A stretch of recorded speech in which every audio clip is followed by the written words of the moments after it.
This is the sound of your ride home with Dad after he caught you vaping.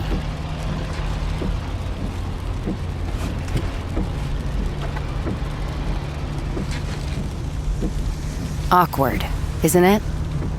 Most vapes contain seriously addictive levels of nicotine and disappointment. Know the real cost of vapes. Brought to you by the FDA. How would you like a 15% discount to my daily email, the stack of stuff, the show notes, discounts to the conference, all of that? All you need to do is text the word show to 33777. You'll get the annual subscription with a 15% discount to my daily email. You'll get the stack of stuff, the links to the show notes, discounts to the conference, and so much more. All you have to do is text the word show, SHOW, to 33777. Text show to 33777.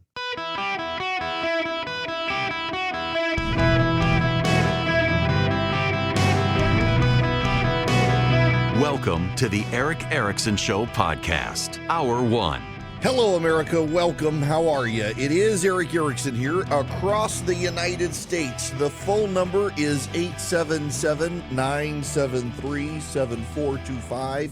If you want to be on the program, delighted to have you with me today. As always, text Eric to 33777. Get the podcast, the live stream, the show notes, and everything else you need out there related to the show. But more importantly, text the word engage to 33777. Get your tickets for the gathering happening in August.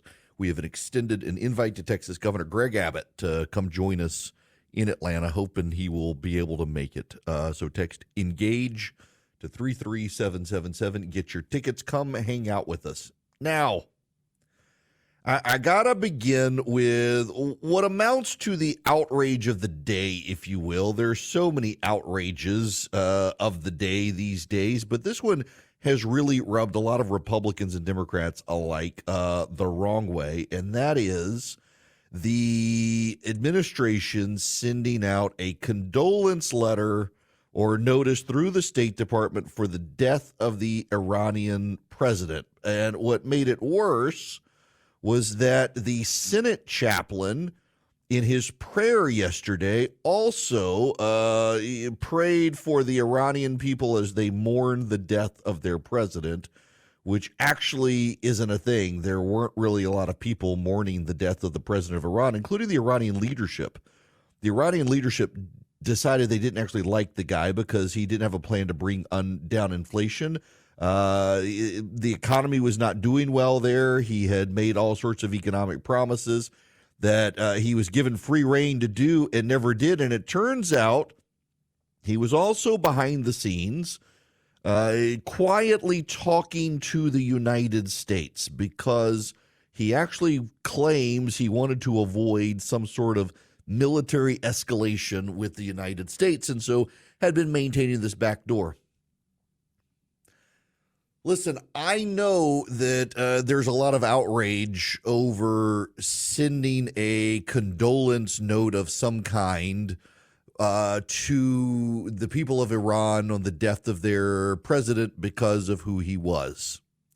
I will say this, though, it is pro forma. Even Dwight D. Eisenhower released a statement regarding Joseph Stalin's death. The statement, however, was that, the thoughts of America go out to all the peoples of the USSR, the men and women, the boys and girls in the villages, cities, farms, and factories of their homeland. They are the children of the same God who is the father of all peoples everywhere. And like all peoples, Russians, millions, share our longing for a friendly and peaceful world, regardless of the identity of government personalities.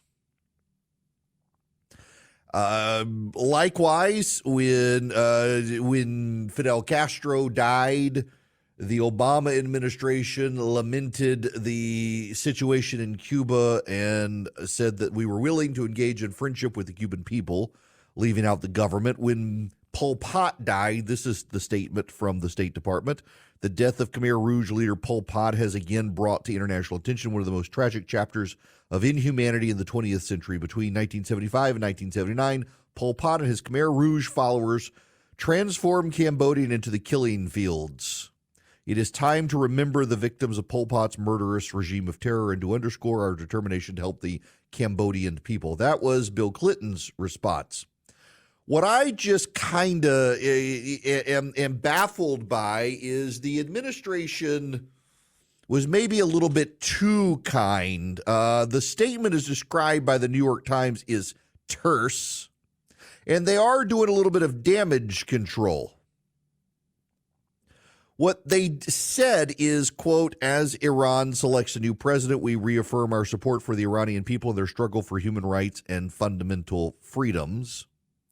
But concurrent to that, the statement said a little bit more. The United States expresses its official condolences for the death of the president and foreign minister. Now, again, it's a pro forma statement. If we want to be outraged, we can be outraged. And I was a little more outraged, to be honest with you, until I learned that Republicans and Democrats alike, all the way back to the death of Joe Stalin, have been sending these pro forma statements that don't really mourn or praise. The problem here, I suspect, is that this was conflated with the prayer of the chaplain of the United States Senate, who is a retired admiral who prayed for the people of Iran as they mourn the loss of their leader. They were not mourning the loss of their leader. To be very clear here, they were not mourning. In fact, the Iranian secret police are trying to stamp out celebrations. It is pro forma to offer the official condolences. We did it with Pol Pot, with Fidel Castro, with Joseph Stalin, with who was it? Sorry, brain fart now. Other tyrants we've done it for, and they've all been rather pro forma. So there are plenty of things I think to be outraged by. I am more outraged by the Senate chaplain suggesting the people of Iran are mourning the loss of their leader than by the pro forma statement that notes its official condolences and targeting the support for the Iranian people in their struggle for human rights and fundamental freedoms. Knowing that every administration, Republican and Democrat, do these things, it does make it more pro forma. The statement was a pretty pro forma statement. That being said, the Senate chaplain doing what he did was a bridge too far, and frankly, the Senate should probably take issue with that. In fact, Mitch McConnell, the Republican leader, did in fact take issue with the guy. This is Senator McConnell. Last night, Iran confirmed that its president and foreign minister died in a helicopter crash. The condolences from sympathetic regimes were swift. The PRC declared that the Chinese people had lost a good friend. The Kremlin mourned a reliable partner.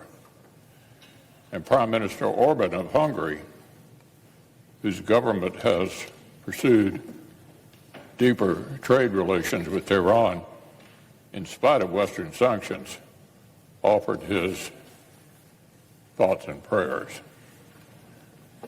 Well, I too would like to extend my condolences to the people of Iran for their long suffering under the brutal theocratic rule of the Islamic Republic. I suspect a great many Iranians would rather Western admirers stop lionizing a man known as the Butcher of Tehran. Good for Mitch McConnell there. Now, you should also know while all this is happening, the Biden administration is rejecting the International Criminal Court's arrest warrant for Israeli leaders. Whatever these warrants may imply, there is no equivalence between Israel and Hamas. And it's clear Israel wants to do all it can to ensure civilian protection. But let me be clear. Contrary to allegations against Israel made by the International Court of Justice, what's happening is not genocide. We reject that.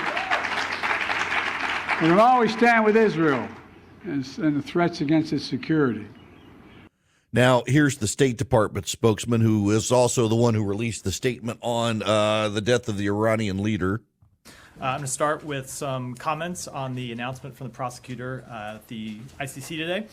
As the Secretary said in a statement a short time ago, the United States fundamentally rejects the announcement today from the prosecutor of the International Criminal Court that he is applying for arrest warrants for senior Israeli officials together with warrants for Hamas terrorists.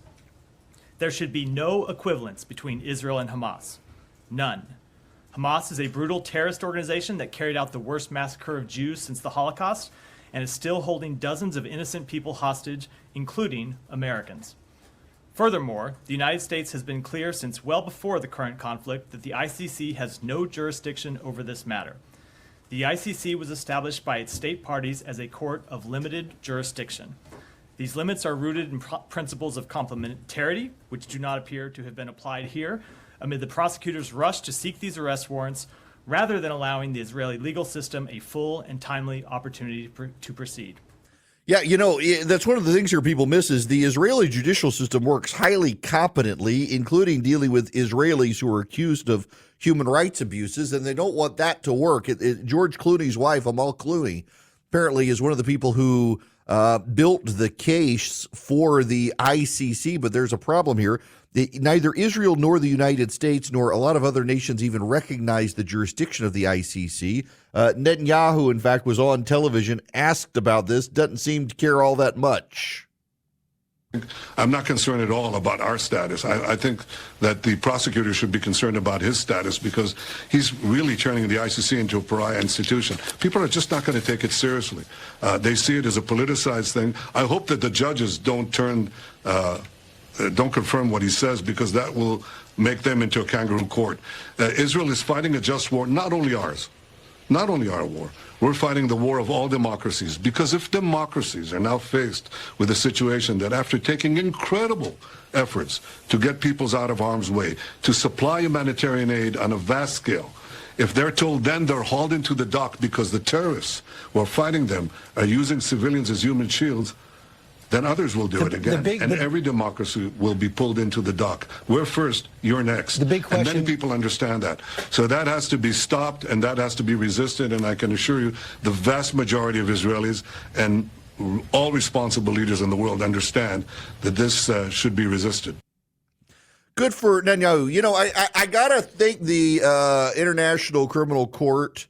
I got to thank the prosecutor. I got to thank Amal Clooney. They've provided something that is rare to see these days, bipartisan unity in Washington, D.C.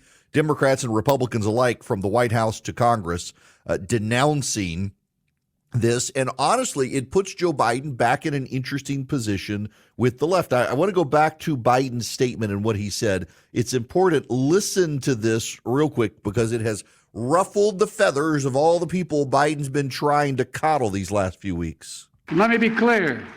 We reject the ICC's application for arrest warrants against Israeli leaders. It's not it. Just wait. Whatever these warrants may imply, there is no equivalence between Israel and Hamas.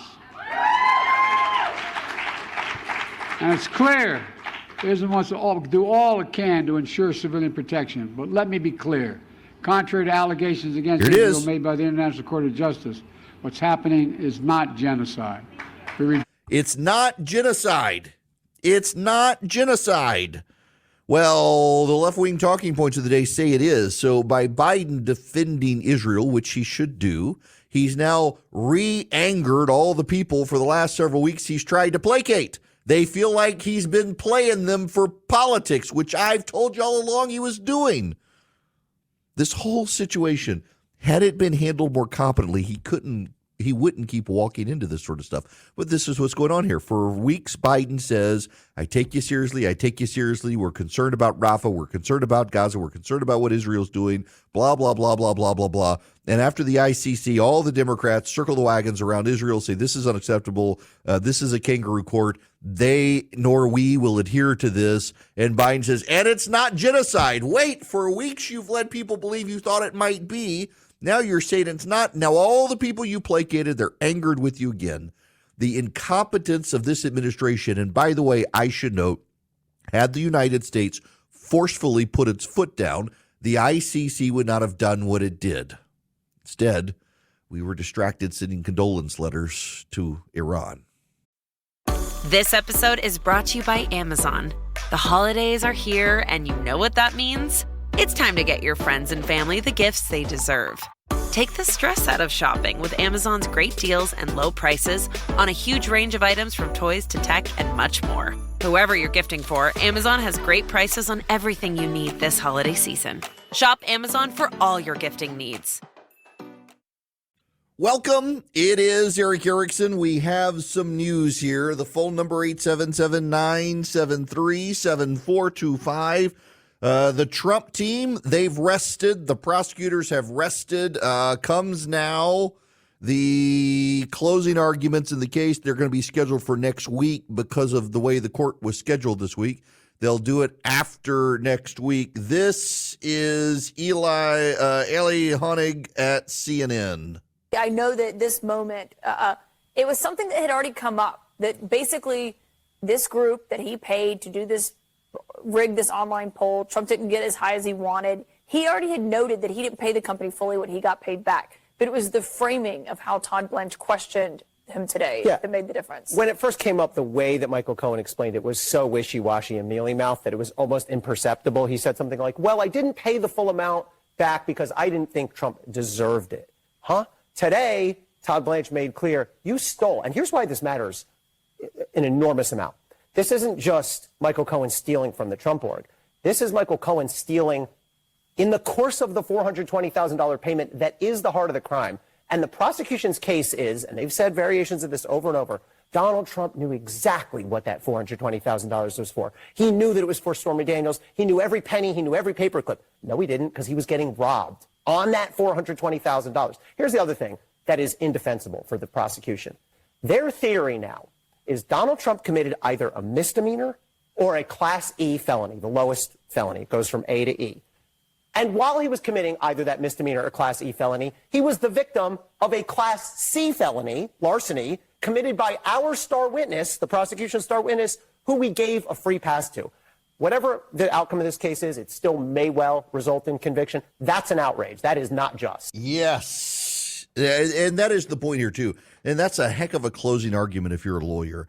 They chose not to prosecute someone who engaged in theft from the business, to go after someone who they're accusing of documentary fraud, claiming he knew where his money was going, and yet it turns out he didn't know where his money was going because his lawyer was stealing from him. A fair jury would be hard-pressed to convict, given that circumstance. The prosecution undermined their own case. And in fact, it's why when you go over to MSNBC, you know what they were talking about yesterday? Not this case. And this morning, they had one guy on to defend the case, saying Donald Trump's so terrible, of course they should convict him. And they moved on pretty quickly because he gets to what Ellie was talking about here. You got a Class C felony, and that's the one you chose not to prosecute. So you go after a Class E felony, which is the least possible felony charge. Just remarkable bungling of the case by the prosecutors. No wonder crime is what it is in New York. I got to tell you about Old Glory Bank, my bank. Old Glory Bank would love to have your business. They're for conservatives by conservatives. Old Glory Bank is also extremely innovative. For example, with Old Glory Bank, you can deposit cash. At most online banks, you can do mobile check deposits with the app, but you can't do cash deposits. With Old Glory Bank, you can. And I've used it several times, and it works fantastically. It generates a QR code. You go to one of 88,000 retail locations around the country, give them your cash. They scan the QR code, and there it goes in your bank. It's a great idea. It's a great bank. Their app is great. Their ability to turn on and off your card is great. You can do mortgages with them, loans with them. They are a great bank, and you get no-fee checking and no-fee savings. And they're not going to cancel your account because you're a conservative, because they are from conservatives, by conservatives, for conservatives. OldGloryBank.com. OldGloryBank.com. In less than 8 minutes, you can get an account, OldGloryBank.com. Member FDIC, equal housing lender. Terms and conditions apply. Hello and welcome. It is Eric Erickson here. The phone number is 877-973-7425. I understand sometimes those of us on the right, we feel a little helpless. Cultural institutions aligned against us, the media out to get us. You know, one of my favorite bits of paranoid belief from the left is that somehow the media is actually more favorable to the right than the left. There are people on the left who are dogmatically convinced that somehow or another the media is actually on the right, and the left just can't get a fair shake at it. And by the way, they really do believe it. We need to talk about Sam Alito, because Sam Alito is accused of outsider trading. You're probably wondering what outsider trading is. Well, you know what insider trading is? Insider trading is when you have inside knowledge that the public does not know, and you buy or sell a stock with that inside knowledge, and you have an advantage over everyone else. Now, this gets back to one of the fundamental propositions of the American free enterprise system. As much as it's not as free as it could be these days, and you got crony capitalism and the like, Calvin Coolidge, going back to the 1920s, Calvin Coolidge, the best president, said that the role of government was to ensure a level playing field. And one of the things that the Securities and Exchange Commission does is ensure a level playing field in buying and selling stock, in that someone who has advanced insider information is not allowed to profit off that information without penalty. It is insider information. So, for example, Warren Buffett has since last year, no, I take it back, from the beginning of this year, Warren Buffett has repeatedly refused to release all of the financial information related to his company, Berkshire Hathaway, and has asked the Securities and Exchange Commission several times to permit them to keep information confidential while deals were being worked on.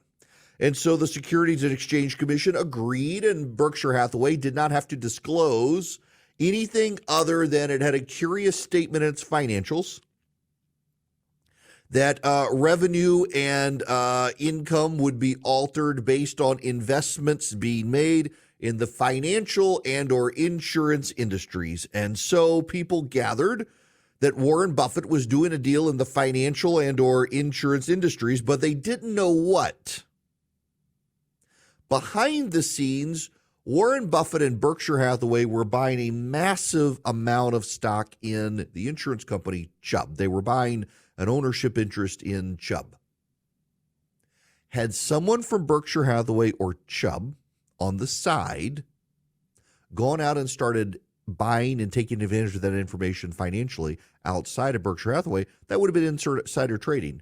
They would have known, oh, Warren Buffett is making a huge investment in this company. When the word comes out, the stock's going to skyrocket. I'm going to go out and buy all this stuff up. And nobody knows. Would have been insider trading. That's illegal. Benefiting from inside knowledge that no one else has. So what is outsider trading? That's what Sam Alito is accused of doing, outside trading. Outside trading is you invest.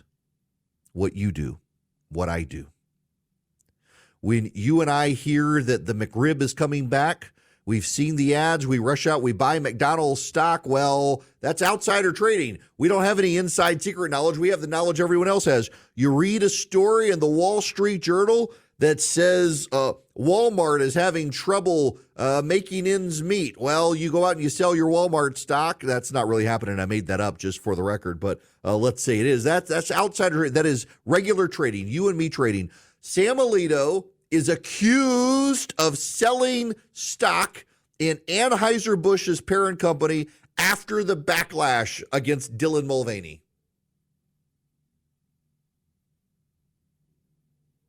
The silence is intentional.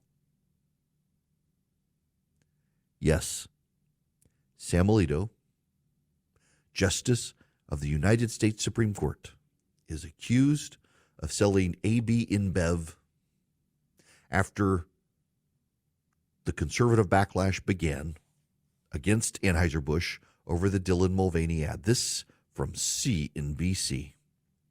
Supreme Court Justice Sam Alito sold shares of beer giant Anheuser-Busch InBev as conservatives were ditching the Bud Light brewer over its partnership with a transgender social media influencer. On the same day that Alito sold Anheuser-Busch, he then bought the same amount of stock in Molson Coors, a company with a history of facing political boycotts of its own.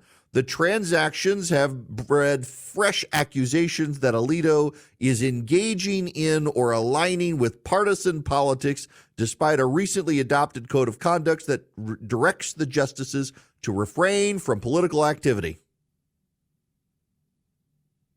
So now, this is also from CNBC. At the time of Alito's stock sale, Anheuser-Busch was still grappling with a months-long campaign to boycott Bud Light after the company partnered with transgender influencer Dylan Mulvaney in an April 2023 social media campaign. The partnership threw the world's largest beer maker into the center of a broader fight over transgender rights and acceptance in the U.S. and stoked a backlash from both conservatives and supporters of Mulvaney. In May 2023, Modelo replaced Bud Light as the top-selling beer in the U.S. Alito's switch to Coors is noteworthy in light of the company's history of facing boycotts from Mexican Americans, blacks, and the LGBTQ community over workplace practices. So wait a second. So Sam Alito, he's accused of, when Anheuser-Busch's stock started falling, he sold it for another beer company. But oh my gosh, it's the beer company he bought. He happened to buy one that has conservative inclinations. Oh my goodness, clearly this is not serious stuff. This is not serious stuff. Gabe Roth is the executive director of Fix the Court, a left-wing progressive group that CNBC, parent company Comcast, which also runs MSNBC, which inspires mass assassination attempts of conservatives.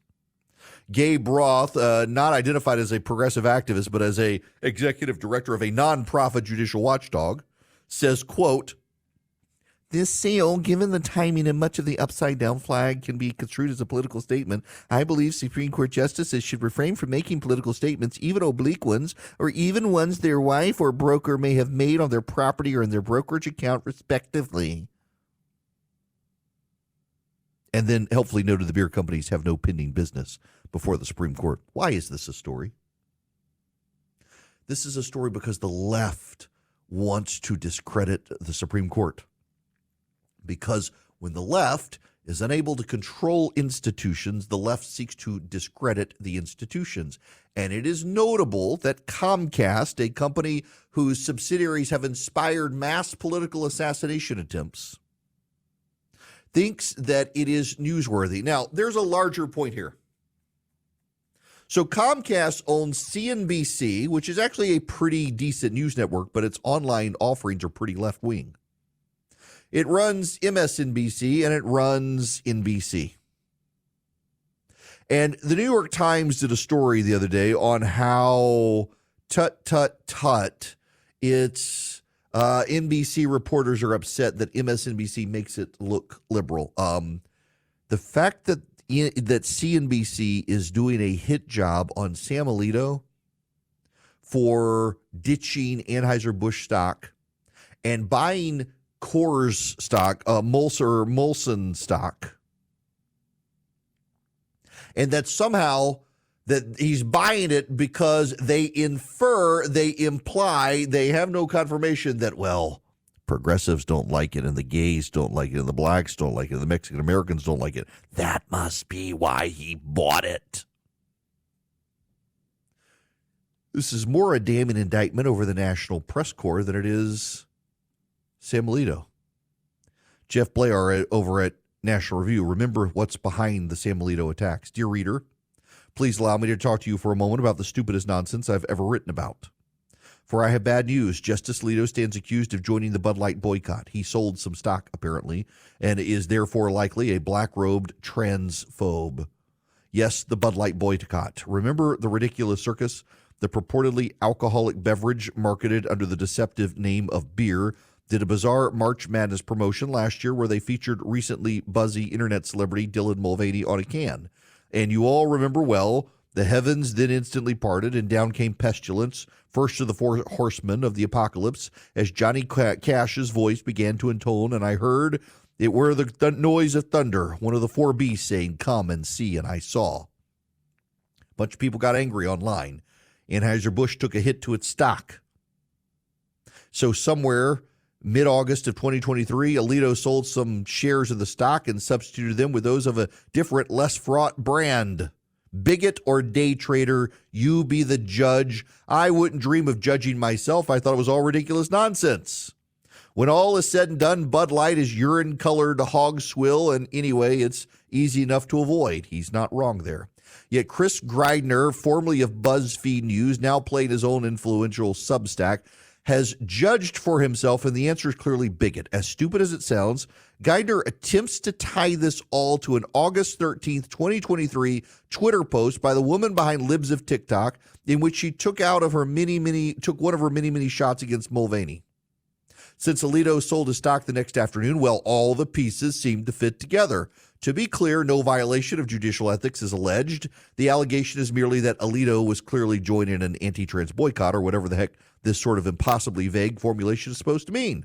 The proof of Alito's bigotry is supplied by mere mind reading and supposition, which Geithner also is able to demonstrate little more than that he personally believes Justice Alito's favorite television show isn't RuPaul's Drag Race.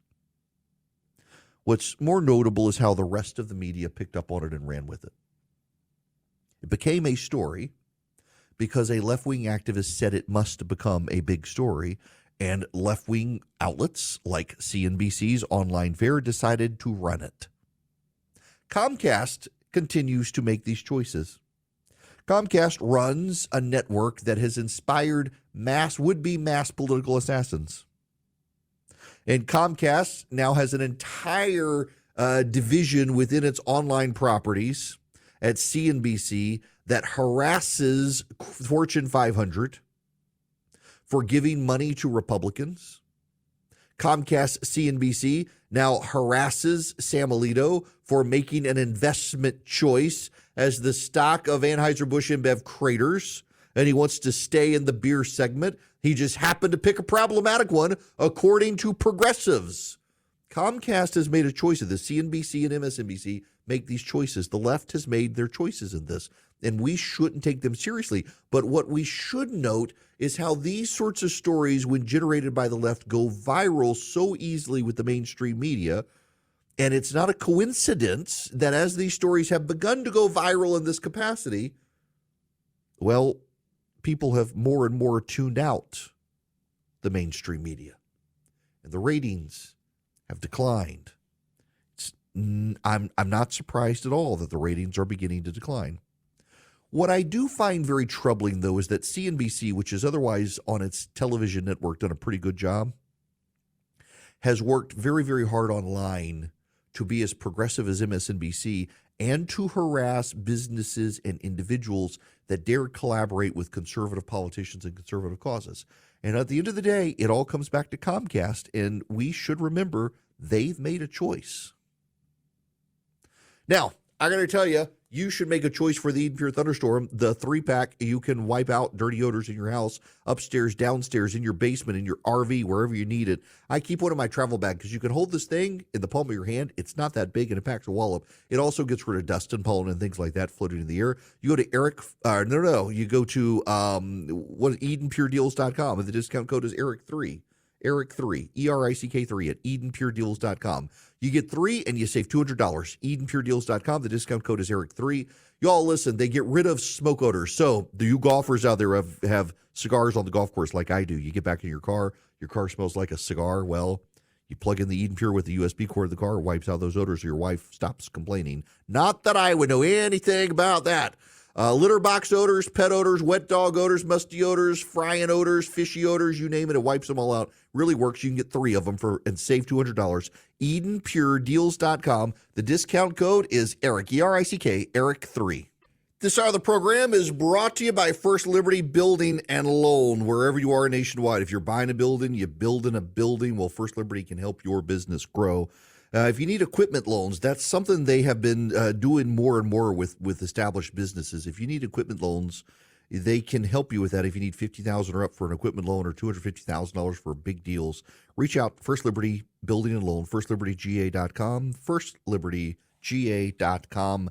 Tell them I sent you. Just spend some time with them. See if they're a fit for you. See if you're a fit for them. I have a growing list of pet peeves. Y'all know my hatred of the slowpokes in the left lane. And I have to give great credit to the police officer the other day who pulled over the guy in the Mercedes, the white Mercedes, who was going slow in the left lane until I decided to go around him in the right lane. And the guy in the Mercedes sped up only enough so that I could not get around him and would not otherwise speed up because there was an 18-wheeler in front of me in the right lane. And so that slowpoke Mercedes was going slow and I could get around him. I didn't realize it was an unmarked policeman in an Explorer behind him trying to get him to move over, and he wouldn't. So as I accelerated to get around the white Mercedes in the left lane, he accelerated to keep me from being able to get past him before the 18-wheeler, and then held himself towards the back of the 18-wheeler, wouldn't go past it. The guy in the Explorer turned on every single blue light he had. It was glorious. Pulled that guy over. He deserved it. And then the guy refused actually to come to a complete stop. He pulled over enough so that I get around, and then got back on the interstate and kept going. And all I could see in my rearview mirror was blue lights coming from everywhere as that idiot decided not to stop. Got what he deserved. I have a new pet peeve that I wish to share with you. And I suspect some of you have the same pet peeve. Had to get gas yesterday. I don't want the receipt. I don't want your savings program. I don't want to find out about your card, your credit card. I don't need all of these options asking me all of these things when I get gas. Just, the model is those of you who live in areas where there's a Quick Trip or a Buc-ee's, I can use my Apple Pay. I can touch the little thingy where the NFC chip is for Apple Pay. I can push what I want, and I just get going. But some of these, the Circle K's and the local Shell stations and some of the others, good Lord, I don't need my prostate examined while I stand there at the pump. No, I don't need that. No, I do not need a receipt. I don't need to apply for a credit card while I stand there. And please, for the love of God, turn off the Cheddar TV video. I don't care to watch left-wing antics while I'm standing there trying to get my gas. Leave me alone and stop asking questions. Just give me my gas. It's y'all. I mean, I'm not even on the road and got road rage at the gas pump with all the questions they want. Just, what do you want? Regular, extra, supreme for my car or the engine rattles? No, I don't want a receipt. I'm happy to answer that one, although does it really matter? Can't I just pump it and make up my mind later? But do I want your special program to save 5 cents if I come back to your gas? I'm not coming back to your gas station because you're annoying me with your stupid questions. Just give me my gas. It is becoming this thing, y'all. All right, we got to move on. When we come back, Joe Biden, he has made another massive, embarrassing, actually pretty horrific gaffe. I've got the video for you to see. Wait till you see this.